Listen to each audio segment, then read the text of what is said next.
ಪ್ರಭು ಯೇಸುವಿನಲ್ಲಿ ಅನುಗ್ರಹಿತರಾದವರೇ, ಈ ಒಳ್ಳೆಯ ದಿನ ಡೈಲಿ ಬ್ಲೆಸ್ಸಿಂಗ್ ಎಂಬ ವಚನ ಶುಶ್ರೂಷೆಯಲ್ಲಿ ವಾಕ್ಯ ಆಲಿಸುವ ಎಲ್ಲರನ್ನೂ ಸ್ವಾಗತಿಸುತ್ತೇನೆ.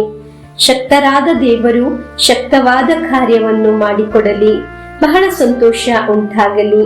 ದೇವರ ವಾಕ್ಯ ಸ್ವೀಕರಿಸುವವರ ಜೀವನದಲ್ಲಿ ಇಂದಲ್ಲ ನಾಳೆ ಕೃಪೆಯುಳ್ಳ ಅನುಗ್ರಹವುಳ್ಳ ದಿನಗಳು ಉಂಟಾಗುತ್ತದೆ. ಪ್ರಾರ್ಥನೆಯಿಂದ ನಿರೀಕ್ಷೆಯಿಂದ ನಮಗೆ ದೇವರ ವಾಕ್ಯವನ್ನು ಆಲಿಸೋಣ. ಇಂದಿನ ವಾಕ್ಯ 2 ಪೂರ್ವಕಾಲದ ಇತಿಹಾಸ 26ನೇ ಅಧ್ಯಾಯ 5ನೇ ವಾಕ್ಯವನ್ನು ಆಲಿಸೋಣ. ದೇವಭಕ್ತಿಯನ್ನು ಬೋಧಿಸುತ್ತಿದ್ದ ಜೆಕರ್ಯನ ಜೀವಮಾನ ಕಾಲದಲ್ಲಿ ಅವನು ದೇವರನ್ನು ಅವಲಂಬಿಸಿ ನಡೆದನು. ಹೀಗೆ ಅವಲಂಬಿಸಿದ ಕಾಲಾವಧಿಯಲ್ಲೇ ದೇವರಾದ ಸರ್ವೇಶ್ವರ ಅವನನ್ನು ಅಭಿವೃದ್ಧಿಗೆ ತಂದದ್ದು.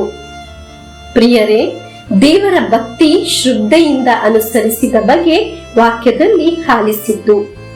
ನೀವು ಬೆಳಗ್ಗೆ ಎದ್ದು ಶ್ರದ್ಧೆಯಿಂದ ಈ ವಾಕ್ಯ ಆಲಿಸುವಾಗ, ಅದನ್ನು ಇತರರಿಗೆ ಕಳಿಸಿಕೊಡುವಾಗ, ಆ ವಾಕ್ಯವನ್ನು ವಿಶ್ವಾಸಿಸಿ ಆಶ್ರಯಿಸಿ ಆ ದಿನವನ್ನು ಪ್ರಾರಂಭಿಸುವಾಗ ಅದಕ್ಕೆ ಬೆಲೆ ಇದೆ.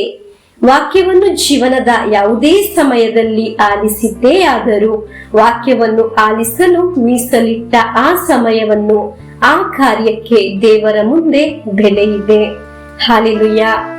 ದೇವರನ್ನು ಶ್ರದ್ಧೆಯಿಂದ ಹುಡುಕುವವನು, ಅವನ ಕಾಲವೆಲ್ಲ ಅವರಿಗೆ ದೇವರು ಐಶ್ವರ್ಯ ನೀಡುತ್ತಾರೆ.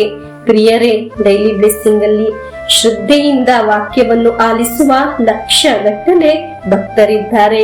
ಕೆಲವರು ಕೇಳಬಹುದು, ಏಕೆ ಹೀಗೆ ವಾಕ್ಯವನ್ನು ಆಲಿಸುವುದು ಎಂದು. ಪ್ರಿಯರೇ, ವಾಕ್ಯದಲ್ಲಿ ನಾವು ಆಲಿಸಿದೆವು. ದೇವರನ್ನು ಶ್ರದ್ಧೆಯಿಂದ ಹುಡುಕಿದ ಕಾಲವೆಲ್ಲ ದೇವರು ಅವನನ್ನು ಅಭಿವೃದ್ಧಿಗೆ ತಂದದ್ದು. ಇಂದು ನಮಗೆ ಪ್ರಾರ್ಥಿಸೋಣ. ಈ ಡೈಲಿ ಬ್ಲೆಸ್ಸಿಂಗ್ ಎಂಬ ವಚನ ಶುಶ್ರೂಷೆಯಲ್ಲಿ ದೇವರನ್ನು ಶ್ರದ್ಧೆಯಿಂದ ಹುಡುಕುವ, ವಾಕ್ಯ ಆಲಿಸುವ ಲಕ್ಷಗಟ್ಟಲೆ ಭಕ್ತರಿದ್ದಾರೆ.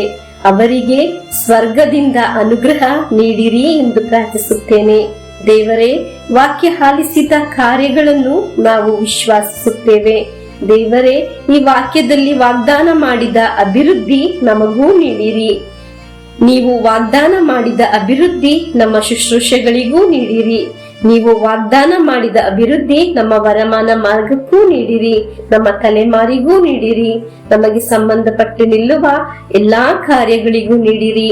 ಪ್ರಿಯರೇ, ದೇವರು ನೀಡುವ ಅಭಿವೃದ್ಧಿ ನಮಗೆ ಲಭಿಸುತ್ತದೆ. ಹಲ್ಲೆಲೂಯಾ.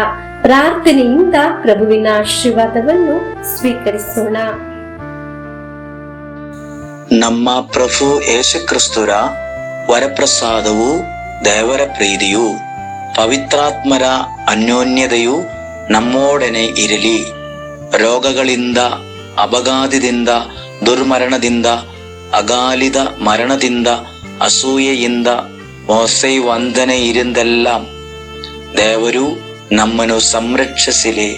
ಹಲ್ಲೆಲೂಯಾ. ಆಮೆನ್.